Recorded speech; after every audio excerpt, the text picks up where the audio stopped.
Hey, Holy Girl. Welcome back to Holy Girl Talk. I am so glad you're here today. Before we dive in, I want you to take a moment and just breathe. Relax your shoulders, unclench your jaw, let your stomach soften, let your chest loosen, let the weight of today slide off you for a second.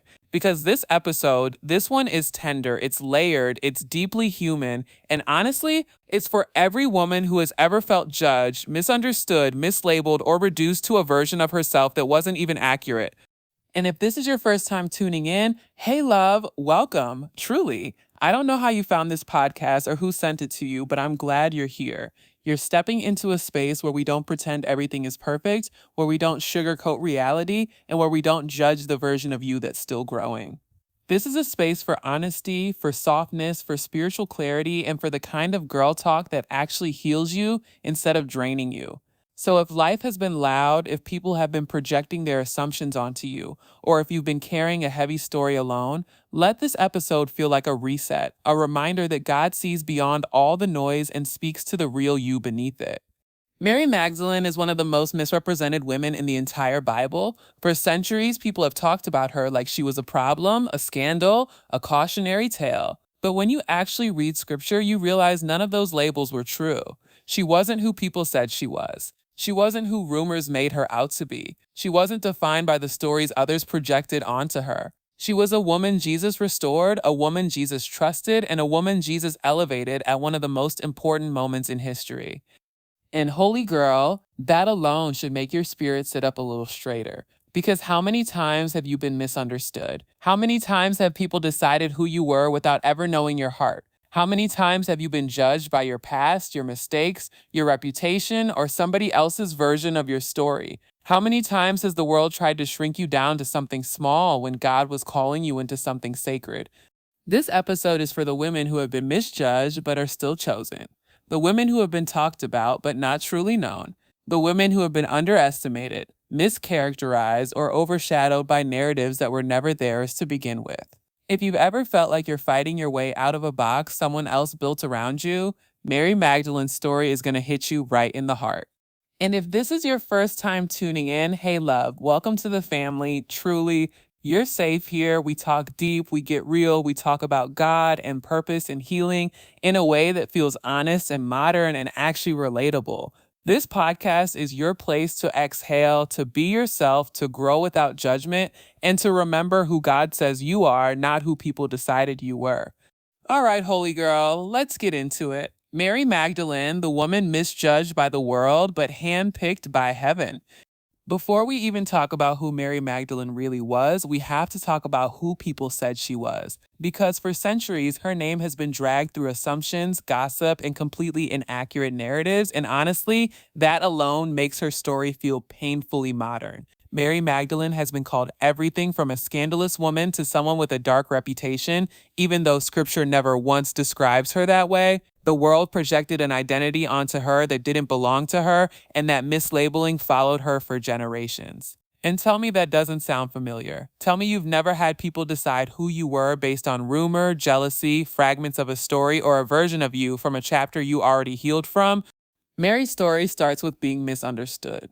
People looked at her and saw what they wanted to see. They made assumptions. They crafted narratives. They stitched together pieces that didn't belong to her and turned it into a reputation she never asked for. And for so many women listening, this hits deep because sometimes the loudest story about you is the one that isn't even true. Sometimes people are more committed to their idea of you than they are to the truth of you. Sometimes you outgrow who you used to be, but the world keeps trying to drag you back into it. And sometimes you're walking in healing, but people still try to attach you to brokenness that no longer fits. Mary Magdalene reminds us that God is not intimidated by the labels people place on you. He's not confused by your past, your struggles, your humanity, or the stories people tell about you. God doesn't look at you and see a reputation. He looks at you and sees restoration. He looks at you and sees purpose. He looks at you and sees someone worth choosing. And that is exactly where Mary's story begins. Not with scandal, but with healing. Not with shame, but with deliverance. Not with who people assumed she was, but with who Jesus knew she was becoming. What I love most is this: the very areas of Mary's life that people judged became the areas where God revealed his power. The places where others saw shame, God saw opportunity. The places where others whispered, God spoke identity. It's a reminder that people can mislabel you, but they cannot cancel what God has anointed. They can misunderstand you, but they cannot override God's understanding of you. People can gossip about you, but they cannot rewrite the purpose written over your life. Mary Magdalene stands as proof that being misjudged does not disqualify you. If anything, it positions you for God to show exactly who he is through you. Now let's talk about the moment everything shifted. Mary Magdalene's encounter with Jesus. Because, holy girl, this is where the entire narrative changes. Scripture says in Luke 8:2 that Jesus healed her, delivered her, and set her free. And I want you to really imagine this. Before her purpose, before her loyalty, before her calling, there was a moment where Jesus looked at her not as a label, not as a rumor, not as a reputation, but as a daughter, a woman, a soul worth restoring. This wasn't a polite surface level interaction. This was deep healing. This was identity level transformation. This was God stepping into the parts of her life she kept hidden and saying, I'm not leaving you here. And we don't know what Mary was carrying before this moment. The Bible doesn't give us a detailed emotional backstory, but we do know this. She was suffering. She was battling something she couldn't fix alone. She was tied to a past that was trying to swallow her. She was living under weight that wasn't meant to be hers. And Jesus didn't just touch her symptoms, he healed the source. And isn't that exactly how God works with us? We bring him our chaos, our wounds, our trauma responses, our insecurities, our self protection, our fear, and he meets us with compassion instead of judgment. He doesn't say, fix yourself before you come to me. He says, come to me and let me heal what broke you. Mary's encounter with Jesus is the perfect picture of this. He didn't shame her. He didn't ask her to justify her past. He didn't interrogate her about what she had been through. He simply restored her fully, intentionally, and completely. In the moment Mary experienced freedom, she did something that still inspires me. She followed him, not out of obligation, not out of fear, but out of gratitude and devotion. She didn't cling to her old identity or return to the environments that drained her.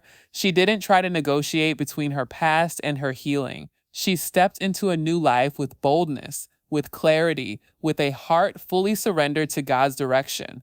This is important for modern women to hear. Healing is not just about being freed from something, it's about being freed into something, into purpose, into clarity, into wholeness, into identity, into calling. Mary Magdalene didn't just walk away from bondage, she walked toward destiny.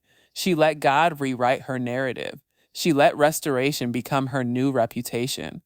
And girl, some of you listening are in that same place. You've been carrying weight that was never meant to be yours. You've been living in stories you've outgrown. You've been trying to function through pain you've normalized. And God is saying, let me restore you. Let me free you. Let me redefine you. Mary's encounter is your reminder that one moment with God can shift the entire direction of your life, your identity, your confidence, your future, and your purpose. Mary's healing wasn't the end of her story, it was the beginning. Once Mary experienced healing, freedom, and restoration, something beautiful happened. She didn't just go back to a regular life. She didn't slip quietly into the background. She didn't treat her encounter with Jesus like a one-time emotional moment. Mary responded with her whole life, and holy girl, this is what spiritual maturity looks like. When God heals you, you don't stay where you were, you move, you shift, you follow. Scripture tells us that Mary Magdalene became one of Jesus' most devoted followers. She supported his ministry, traveled with him, learned from him, and stayed close even when the path got confusing, dangerous, or inconvenient. She wasn't the loudest disciple. She didn't try to compete for attention. She didn't build her identity around proximity or position. Her devotion wasn't performative, it was genuine, quiet, steady, deep. She stayed because she loved him, because she trusted him, and because she remembered who she was before he restored her. And here's the thing, loyalty means more when everything around you is unpredictable. Mary didn't follow Jesus because it made her popular. She didn't follow him because it was socially acceptable. She didn't follow him because it was safe. In fact, being connected to Jesus put her at risk socially, culturally, and politically. But loyalty rooted in gratitude is powerful. Once Jesus healed her, she decided, I'm not going back to the life that broke me. I'm walking with the one who restored me. Mary Magdalene is the blueprint for what it looks like to have a steady relationship with God, not emotional highs and burnout lows. Not a spiritual routine that falls apart the second life gets hard, but a devotion that stays consistent. A devotion that is built on the quiet moments, the intimate ones, the ones where no one is watching but heaven. And what I love most? Mary didn't follow Jesus because she wanted something from him. She followed because of what he had already done. She wasn't pushing for more miracles. She wasn't showing up for a blessing. She wasn't trying to secure a title. Her devotion was simply gratitude in motion, a healed woman choosing to walk with the one who healed her. For modern women, this hits differently because so many of us love God, but we struggle with consistency. We drift when life gets busy. We disconnect when we're overwhelmed. We doubt when things feel uncertain. But Mary reminds us that devotion isn't about perfection, it's about presence, staying, returning, choosing God again and again, not because everything is easy, but because he has already proven himself faithful. Mary Magdalene teaches us how to walk with God with a steady heart, how to be loyal without needing applause, how to be faithful without needing validation, how to show up day after day simply because we love him.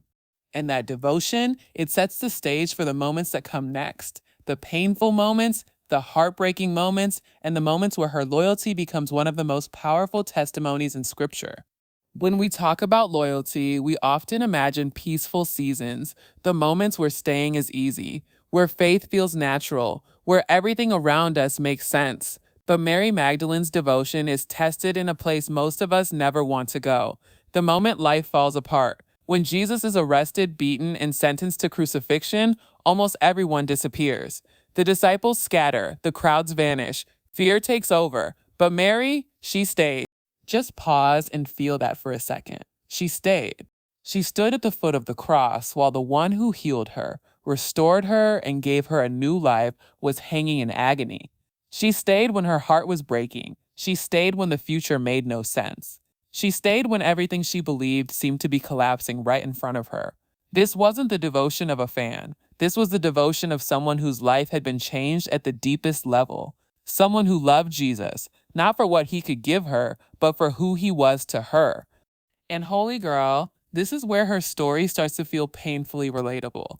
Because some of you know what it feels like to stand in front of something you love falling apart, a relationship, a dream, a season, a sense of identity, a version of your life you thought would last forever. You know what it feels like to stay present in the middle of heartbreak, holding on to faith through tears, confusion, or devastation. You know what it feels like to be the last one standing in a situation everyone else ran away from. Mary Magdalene didn't just stand near the cross physically, she stayed emotionally, spiritually. She didn't shut down, she didn't numb herself, she didn't pretend everything was fine. She felt the weight of that moment, and instead of fleeing, she allowed her love for Jesus to anchor her. That kind of courage doesn't come from personality, it comes from transformation. And here's something most people forget: staying wasn't safe. Being associated with Jesus in that moment was dangerous. Roman soldiers were watching, leaders were mocking. The crowd had already turned hostile, yet Mary stayed rooted, unashamed, unhidden. Her presence at the cross is one of the most powerful declarations of love in the entire Bible. It also reveals something that is so important for modern women to hear. Faithfulness isn't proven by how loudly you worship in the good times, it's proven by how deeply you stay when everything hurts. Mary shows us that real faith is not fragile. It doesn't run at the first sign of discomfort. It doesn't collapse when life shifts. It doesn't disappear when God feels silent. Real faith holds on even when the story doesn't make sense. Mary Magdalene's presence at the cross is a reminder that devotion is strongest in the places we're most afraid to stand. When everything around us looks lost, love becomes its bravest. And Mary, she became one of the bravest women in Scripture simply by refusing to walk away. Now, Holy Girl, this is the part of Mary Magdalene's story that still gives me chills. After the trauma of the crucifixion, after the grief, the silence, the uncertainty, the heartbreak, scripture tells us something remarkable. Mary Magdalene is the first person to see the resurrected Jesus. Not Peter, not John, not the religious leaders, not the men who had walked with him for years. A woman, a previously misjudged woman, a woman society tried to label, a woman people underestimated, a woman whose past was constantly whispered about, a woman whose devotion never wavered. God chooses her. And I need you to really sit with that because God could have written that moment however he wanted. He could have chosen a well respected religious figure. He could have chosen a man to make it socially acceptable. He could have chosen a leader or someone with status. But instead, Jesus reveals himself first to a woman who had once been dismissed, misunderstood, and mislabeled. Why? Because God makes statements through his choices, and his choice of Mary Magdalene says this: I don't care what people called you, I know who you are. Your past does not disqualify your purpose. I choose the overlooked on purpose. I reveal myself to the faithful, not the famous. Your devotion matters more than your reputation. When Mary arrives at the tomb early that morning, heartbroken, grieving, doing what love does when it refuses to abandon, she becomes the first human being to witness resurrection. She is literally the first person to see hope alive again. She sees the empty tomb. She meets Jesus. She hears him call her by name, Mary, and that detail matters so much because he doesn't call her woman. He doesn't call her by a label or title. He calls her by her actual name, the name he always knew, the name unpolluted by opinion, the name untouched by rumor. That moment wasn't just a greeting, it was identity being spoken back into existence. And then Jesus entrusts her with a message. He tells her to go tell the disciples that he is alive, meaning Mary Magdalene becomes the first preacher of the resurrection, the first messenger of the gospel, the first voice carrying the greatest news the world has ever heard. Tell me again that God doesn't elevate the misjudged girl. Tell me again that your past disqualifies you. Tell me again that being misunderstood by people means being dismissed by heaven. Tell me again that God only uses the polished, the perfect, the publicly approved, because Mary Magdalene's story shuts all of that down. Mary wasn't chosen despite her past. She was chosen because her heart was aligned, devoted, faithful, and ready. God saw her loyalty at the cross. He saw her courage. He saw her love. And he said, I can entrust this moment to you. Holy girl, some of you listening need this reminder. People don't get to decide who God uses. They don't get to define your worth, limit your purpose, or label your calling. God sees you. God knows you. God calls you. And sometimes the very thing others misunderstood about you becomes the very place God shows off his glory. Mary's elevation wasn't an accident, it was intentional. It was prophetic, it was revolutionary. She was misjudged, but chosen. After Jesus reveals himself to Mary, he does something that still shakes the foundation of religious history. He commissions her, he gives her an assignment.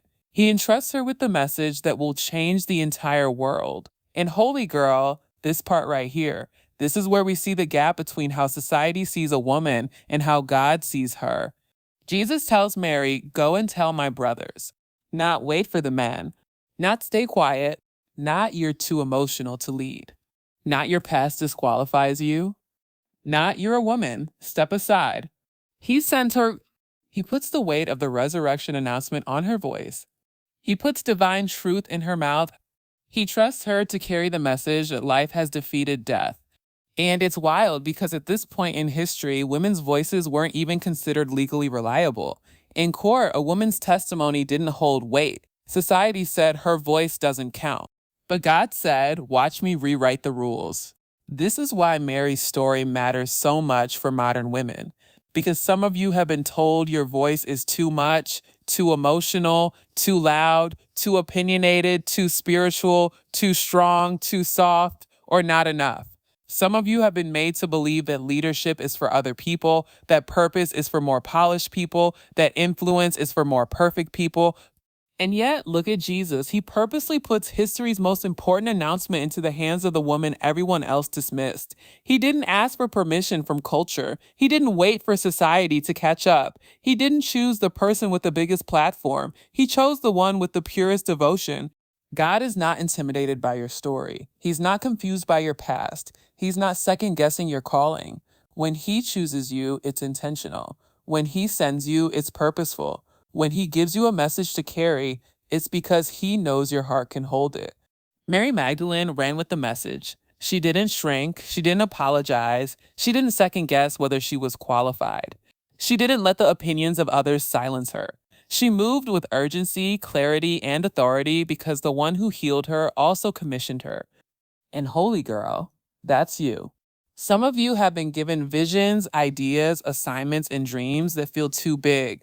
But Mary's moment reminds us, if God placed it in your hands, He already decided you could carry it. Mary didn't preach because she was perfect. She preached because she was chosen. She didn't speak because she was confident. She spoke because Jesus told her to go. She didn't lead because culture approved her. She led because heaven assigned her. There's a calling on your life that will not make sense to everyone, and that's fine. It doesn't have to. God is not waiting for your resume. He's responding to your willingness. And when He says, go tell them, your job isn't to question it, it's to move. Mary Magdalene became the messenger not because she was flawless, but because she was faithful. So let's bring this all the way home into your life, your heart, your healing, your identity. Because Mary Magdalene's story isn't just a beautiful redemption arc from the New Testament. It's a mirror, it's a map, it's a reminder for every woman listening who's been carrying narratives that never belonged to her in the first place. Mary shows us that you can be misjudged and still be chosen. You can have a past and still have a purpose. You can be talked about and still be trusted by God. You can be underestimated by people and still be elevated by heaven. And honestly, some of you are living under labels that God never wrote. Labels that came from trauma, from family, from friendships that broke you, from relationships that mishandled you, from mistakes you made when you were surviving, not thriving, from versions of yourself you've already outgrown. Mary Magdalene reminds us that you are allowed to rewrite the story. You are allowed to heal. You are allowed to evolve. You are allowed to outgrow the identity people assigned you. God didn't call Mary by her reputation. He called her by her name. And holy girl, He's doing the same for you. He's calling you by your identity, not your insecurity, by your purpose, not your past, by your spirit, not your shame. And here's something we don't talk enough about. Healing isn't just about letting go of pain, it's about letting go of old definitions, old versions of you, old narratives, old assumptions, old limitations, old roles you were never meant to play. Mary didn't cling to the story others gave her. She stepped into the one Jesus spoke over her. She didn't tether herself to who she used to be. She tethered herself to who He said she was becoming. And that's your invitation too. Some of you are in a season of shedding, releasing old expectations, old friendships, old mindsets, old coping mechanisms. Some of you are stepping into new callings, but still fighting the voice that says, who do you think you are? Some of you are terrified because God is elevating you in rooms that trigger your insecurities. And some of you are quietly rebuilding your life after being misunderstood or misrepresented. Mary Magdalene teaches us that your story is not over just because someone mishandled your beginning. God can still shift your narrative. He can still open doors. He can still speak your name with purpose. He can still place calling in your hands, even if your hands once held chaos. And the most beautiful part? Mary's transformation wasn't quick. It was committed. She didn't heal overnight. She didn't become confident overnight. She grew, she walked, she followed, she stayed present. She kept showing up. She let Jesus guide her evolution. Holy girl, your healing is not behind schedule. Your identity is not lost. Your purpose is not fragile. You are not defined by what people think they know about you. God is rewriting the parts of your story you thought were ruined. He is restoring what you thought you lost. He is calling you higher, not because you are perfect, but because you are willing. Mary Magdalene's life is your reminder that redemption is real, identity is fluid in God's hands, and your calling cannot be canceled by human opinion. All right, holy girl, take one more breath with me, in and out, let your shoulders soften, let your spirit settle. Because Mary Magdalene's story is one of those stories that sneaks up on you and gently rewrites something inside of you. And if today's episode stirred something, if it made you feel seen, if it made you feel known, if it reminded you that your past does not get the final say, let that sit with you a little longer. Let it heal you in places you thought were already closed. Mary Magdalene was misjudged, misunderstood, mislabeled, and underestimated. But God still chose her. God still called her. God still trusted her with the biggest moment in human history. And if that doesn't tell you everything you need to know about how heaven sees you, I don't know what will. You are not the worst thing you've done. You are not the story someone else told about you. You are not the version of yourself you had to be in survival mode. You are chosen. You are loved. You are seen. And your story is still unfolding in ways you cannot even imagine yet. So, whatever label you've been carrying, whatever narrative you felt trapped under, whatever shame or insecurity has been whispering in the background, release it. God is calling you by your real name again. He's restoring you. He's rewriting your story. And there is purpose on your life that no amount of misunderstanding can erase. If this episode touched you, if it spoke life back into places you thought were dead, if it made your heart breathe a little easier, share it with another woman who might need the same reminder. Send it to a friend who feels judged, a sister who feels misunderstood, a woman who's rebuilding her identity one day at a time. You never know whose healing might begin because you shared a moment of truth. And make sure you're following the podcast so you never miss an episode. We're building something real here, a space for women who want God, but also want honesty, depth, clarity, and conversations that feel like a hug. Holy Girl Talk is your safe place, and I'm so grateful you're here. If you ever want to send a prayer request, a testimony, or an episode idea, you can always reach me at holygirltalkpodcast@gmail.com. I read your messages, I pray over them, and I hold space for every story you trust me with. All right, love, walk in your restored identity this week.